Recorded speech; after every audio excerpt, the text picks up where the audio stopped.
Bismillahirrahmanirrahim. Assalamualaikum warahmatullahi wabarakatuh. Waalaikumsalam warahmatullahi wabarakatuh. Syukur kita haturkan kepada Allah Subhanahu wa taala dan nabi besar kita, yakni Nabi Muhammad sallallahu alaihi wasallam, bilafaz Allahumma sholli ala sayyidina Muhammad wa ala ali sayyidina Muhammad. Assalamualaikum ya Rasulullah. Yang terhormat Pak Fahli selaku dosen kesehatan mental dan teman-teman yang saya banggakan. Kami dari kelompok 8, saya Fadila Syafitri sebagai moderator, Rizka sebagai presentator pertama, Dian sebagai presentator kedua, Hanike sebagai presentator ketiga, dan Cindy sebagai presentator keempat. Pada sore hari ini, kami akan menjelaskan makalah kami yang berjudul Kesurupan sebagai Fenomena Mental. Untuk mempersingkat waktu, saya serahkan kepada Ika untuk menjelaskan materi pertama. Kepada Ika dipersilahkan. Baik, terima kasih moderator.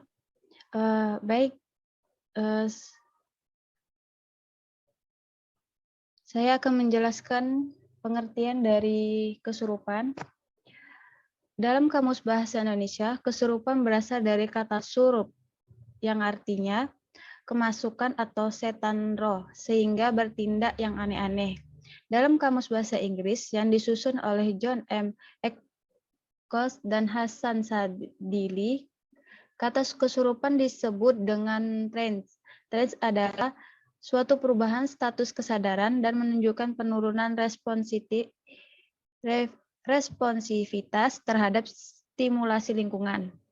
Dalam dunia psikiatri, meramis sebagai kondisi orang kesurupan menjadi dua, yaitu pertama, munculnya keyakinan akan adanya kekuatan lain yang sesuai diri seseorang. Gejala seperti ini merupakan bagian dari keterbelahnya isi pikiran yang merupakan ciri dari penderitaan skizofrenia.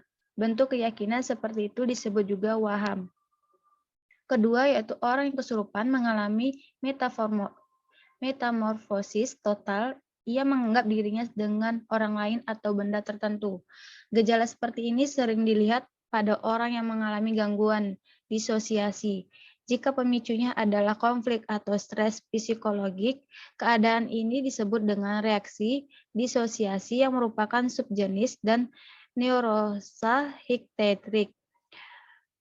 Disosiasi yang didasarkan kepercayaan atau kebudayaan tertentu disebut dengan kesurupan. Berikutnya yaitu kesurupan dalam kajian Islam.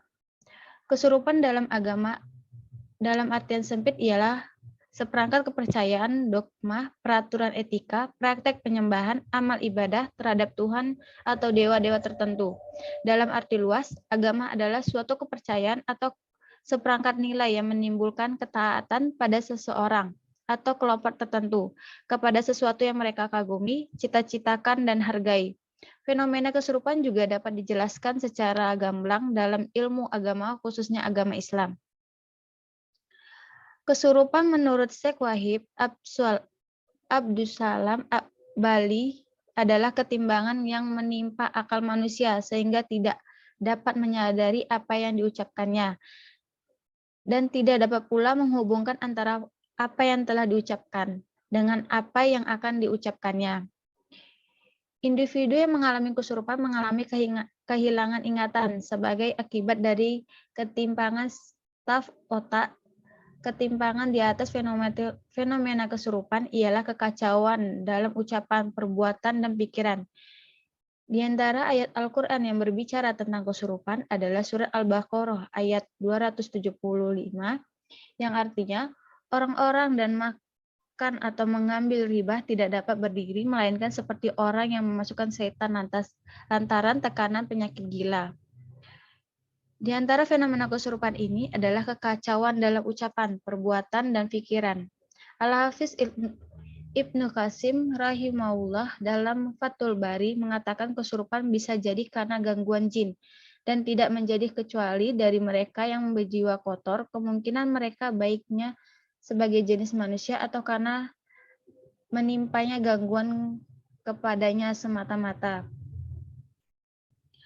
Baik, saya kembalikan kepada moderator.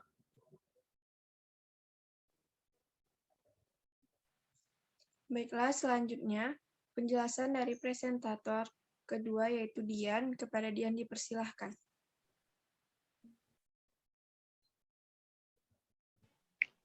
Baik, saya pemakala kedua akan membacakan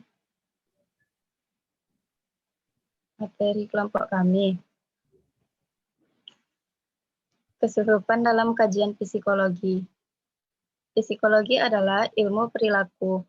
Hanya perilakulah yang bisa diamati, diukur, dan dicatat. Sedangkan konsep roh, setan, jin, dan sebagainya yang oleh masyarakat awam disebut sebagai makhluk halus di luar kajian atau bidang psikologi. Oleh karena itu, psikologi membatasi diri pada penjelasan perilaku individu yang mengalami kesurupan sebagai dinamikanya sampai bagaimana cara menanganinya secara ilmiah dan terukur. Psikologi sendiri memiliki beberapa paradigma atau sudut pandang atau teori utama untuk menjelaskan berbagai fenomena perilaku. Paradigma tersebut seringkali disebut mazhab atau aliran psikologi. Sampai sekarang ada 3 mazhab yang dikenal, yaitu psikoanalisa atau mazhab 1, behaviorisme atau mazhab 2, dan humanistik mazhab 3. Ada sementara ahli yang menambahkan mazhab menjadi yang keempat, yaitu transpersonal. Namun masih banyak beda pendapat di antara para ahli sendiri mengenai mazhab transpersonal ini.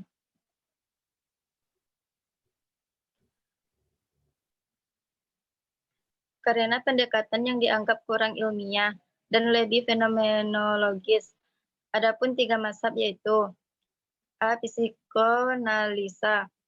Psikoanalisa dikenal oleh Sigmund Freud, seorang dokter yang tertarik dengan masalah-masalah penyakit mental atau abnormalitas perilaku. Berdasarkan pengalamannya melakukan terapi pada banyak pasien, akhirnya Freud memiliki pemahaman tertentu mengenai fenomena gangguan mental dan memunculkan konsep ketidaksadaran. Konsep ketidaksadaran inilah yang akhirnya merubah pemahaman manusia mengenai diri mereka sendiri. Bahkan konsep ini pada akhirnya merubah cara pandang manusia mengenai mereka juga. Gangguan kesurupan juga biasanya lebih mudah terjadi pada perempuan dibanding laki-laki. Dikarenakan dari segi budaya, perempuan berada di bawah atau subordinat laki-laki sehingga tanpa disadari pola pendidikan pada perempuan bersifat melemahkan ego, terapi menguatkan superego. Akibatnya, ego rentan untuk melakukan keinginan ide yang menghendaki kenikmatan, namun setelah dihantui perasaan bersalah karena serangan superego terhadap perilaku nikmat yang dilakukan. B. Behaviorisme. Kesurupan berdasarkan teori behaviorisme juga merupakan hasil belajar. Dalam hal ini, hasil belajar yang keliru sejak kecil individu yang mengalami kesurupan sering melakukan tingkah laku yang aneh, untuk mendapatkan perhatian, misalkan dengan cara berteriak, marah-marah, atau perilaku bersandiwara lainnya yang sifatnya membuat emosi seolah menjadi ekstrim. C.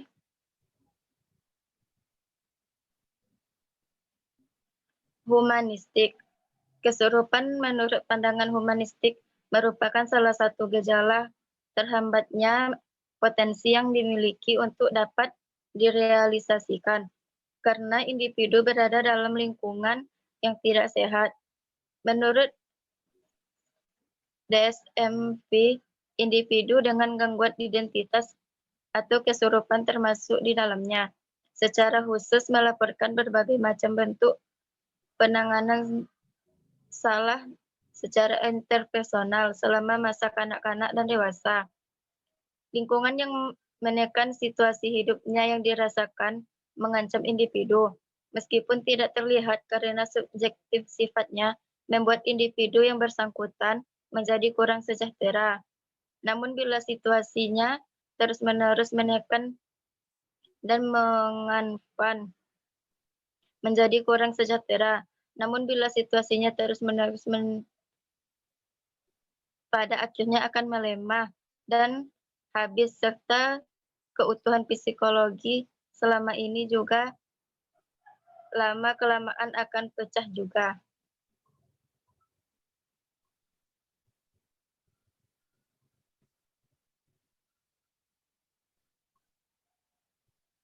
Selanjutnya saya kembalikan kepada moderator. Baiklah, materi selanjutnya yang akan dijelaskan oleh presentator ketiga, yang akan dijelaskan oleh Hanike. Kepada Hanike dipersilahkan. Baiklah, saya akan menjelaskan tentang kriteria kesurupan.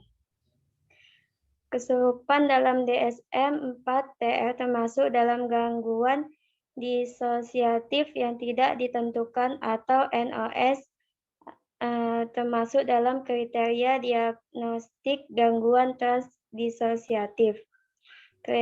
Kriteria gangguan kesurupan atau transdisosiatif dalam DSM 4 adalah salah satu dari dua gejala berikut. Yang pertama, trans, yaitu perubahan keadaan, kesadaran atau hilangnya rasa identitas pribadi yang biasanya terjadi secara sementara dan jelas tanpa penggantian oleh identitas pengganti, disertai dengan kurangnya satu dari penyempitan kesadaran tentang sekeliling, atau penyempitan dan pemusatan perhatian selektif yang tidak biasanya terhadap stimuli lingkungan. Perilaku atau gerakan stereotipik yang dirasakan di luar kendali orang tersebut. Yang B, transpemilikan, yaitu suatu perubahan tunggal atau episodik dalam keadaan kesadaran yang ditandai oleh penggantian rasa identitas pribadi yang biasanya dengan identitas baru. Hal ini dipengaruhi oleh suatu kekuatan, dewa atau orang lain, seperti yang dibuktikan oleh satu atau lebih dari gejala berikut. Yang pertama, perilaku atau gerakan stereotipik dan ditentukan secara kultural yang dirasakan sebagai kendalikan oleh agen pemilikan. Kedua, ada amnesia penuh atau sebagian terhadap kejadian. Keadaan trans atau transpemilikan adalah tidak diterima sebagai normal dari praktek kultural atau religius kolektif. Keadaan trans atau transkepemilikan menyebabkan penderitaan yang bermakna secara klinis atau gangguan dalam fungsi sosial, pekerjaan, atau fungsi lain. 4. Keadaan trans atau transpemilikan tidak terjadi semata-mata selama perjalanan suatu gangguan psikotik atau termasuk gangguan mood dengan ciri psikotik dan gangguan psikotik singkat, atau gangguan identitas disosiatif dan tidak karena efek psikologis langsung dari suatu zat atau suatu kondisi medis umum. Kriteria gangguan kesurupan atau transdisosiatif dalam PPDGJ 3 tidak jauh berbeda dengan diagnosis DSM 4-TR. Pedoman penggolongan dan diagnosis gangguan jiwa 3 PPDGJ 3 yang memasukkan gangguan trans dan kesurupan dalam kelompok gangguan disosiatif atau konversi, dengan pedoman diagnostik sebagai berikut. Yang pertama, gangguan ini menunjukkan adanya kehilangan sementara aspek penghayatan akan identitas diri dan kesadaran terhadap lingkungannya. Dalam beberapa kejadian, individu tersebut berperilaku seakan-akan dikuasai oleh kepribadian lain, kekuatan gaib, malaikat, atau kekuatan lain. Yang kedua, hanya gangguan trans yang involuntar atau di luar kemauan individu dan bukan merupakan aktivitas yang biasa dan bukan merupakan kegiatan keagamaan ataupun budaya yang boleh dimasukkan dalam pengertian ini. Ketiga, tidak ada penyebab organik atau misalnya epilepsi, lobus temporalis, cedera kepala, intoksikasi zat psikoaktif dan bukan bagian dari gangguan jiwa tertentu, seperti skizofrenia atau gangguan kepribadian multiple. Selanjutnya saya kembalikan kepada moderator. Baiklah, materi selanjutnya yang akan dipresentasikan oleh presentator keempat yang akan dijelaskan oleh Cindy. Kepada Cindy, dipersilahkan. Baiklah, saya pemateri keempat akan menjelaskan tentang faktor-faktor kesurupan. A. Ditinjau dari perspektif psikologi. Dari kasus kesurupan yang terjadi baik massal ataupun individual, dijumpai bukti adanya penyebab psikologis dalam kurun waktu yang jelas dengan problem dan kejadian-kejadian gejala psikologi biasa saja. Dalam literatur psikiatri, ia disebut penyakit psikis yang menyebabkan stres dan depresi yang mengakibatkan keracunan berpikir.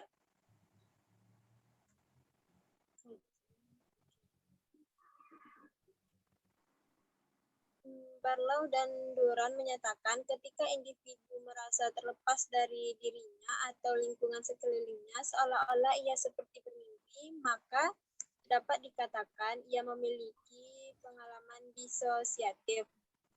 23 kemungkinan besar disosiasi terjadi setelah kejadian-kejadian yang membuat individu sangat stres. Mungkin juga terjadi ketika psikis seseorang melemah atau mengalami tekanan mental. Banyak jenis penelitian menyatakan suatu hubungan antara peristiwa traumatik, khususnya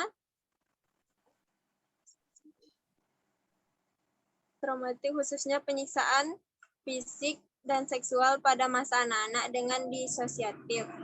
Faktor yang dominan yang bisa memicu terjadinya kesurupan adalah faktor psikologis, stres, depresi, atau semacamnya. Orang yang mengalami stres mudah sekali tersugesti dengan berbagai hal dikarenakan biasanya orang yang stres itu seringkali melamun yang menandakan kosongnya pikiran sadar. Jika pikiran sadar kosong sudah pasti pikiran bawah sadarlah yang mendominasi. Menurut pandangan Freud, disosiasi merupakan salah satu bentuk defense mekanis ego ketika kebutuhan tidak tersalurkan karena adanya superego. Dalam hal ini, orang yang mengalami stres berat atau kejadian traumatik, coping stress, tidak dapat mengatasi stresor yang ada sehingga ego melemah. Saat ego ini melemah, ia mulai melakukan pertahanan diri dalam bentuk disosiasi, yaitu suatu usaha untuk menghilangkan kesusahan atau kekecewaan dengan jalan melarikan diri dari hal-hal yang tak menyenangkan dengan cara tidak masuk akal. Jadi kesurupan ini bisa terjadi karena faktor stres psikologis, baik karena konflik ataupun pengalaman traumatik. Dan segala sesuatu yang dapat memicunya yang kemudian direspon dengan bentuk pertahanan diri yang disebut disosiasi. Sehingga seseorang mengalami perubahan perilaku yang diasumsikan sebagai kesurupan. B. Ditinjau dari keislaman, ada beberapa sebab terjadinya gangguan jin pada manusia, diantaranya adalah yang pertama, manusia itu sendiri mengundang jin mengundang jin untuk masuk ke dalam tubuh manusia. Contohnya seperti permainan jelangkung atau pagelaran kuda lumping. 2. Adanya rasa cinta dari seorang jin terhadap manusia atau sebaliknya. Misalnya, sosok jin lelaki yang menaruh hati pada seorang wanita akan berusaha masuk ke dalam diri wanita tersebut. Sebaliknya, sosok jin wanita yang menaruh hati pada seseorang laki-laki, maka ia akan masuk ke dalam tubuh laki-laki tersebut. Yang ketiga, sekedar ingin menyakiti manusia atau atas dasar motif balas dendam. Manusia terkadang menyakiti jin tanpa ia menyadari karena manusia tidak bisa melihatnya.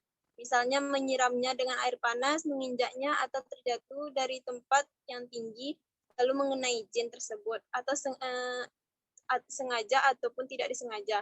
Termasuk juga menyakiti jin yang berbentuk anjing, ular, kalajengking, kucing, dan binatang lainnya. 4. Adanya tindak kejahatan jin terhadap manusia. Misalnya, jin tersebut membuat orang yang dirasukinya lumpuh atas suruhan dukun. Abu Ayyas Rafalhaq menjelaskan bahwa gangguan jin biasanya terjadi pada orang-orang yang mengalami kondisi-kondisi sebagai berikut, yaitu yang pertama marah sekali, yang kedua takut yang berlebihan, yang ketiga memperturutkan nafsu syahwat, yang keempat kelalaian atau melamun, kelima stres berlebihan. Selain kondisi-kondisi di atas, dalam Al-Quran fenomena sihir, santet, guna-guna, dan sebagainya diyakini sebagai praktek yang menggunakan bantuan jin. Ini terjadi jika seseorang mempunyai perjanjian dengan jin. Sebagaimana dijelaskan dalam Al-Quran, surat Al-Jin ayat 6, lalu meminta bantuan jin untuk melaksanakan keinginan orang tersebut. Jadi dalam pandangan Islam, kesurupan terjadi bisa dipicu oleh faktor jin ataupun kondisi manusia itu sendiri. Oleh sebab itu, Rasulullah SAW mengajarkan doa-doa yang dapat melindungi kita dari gangguan jin tersebut.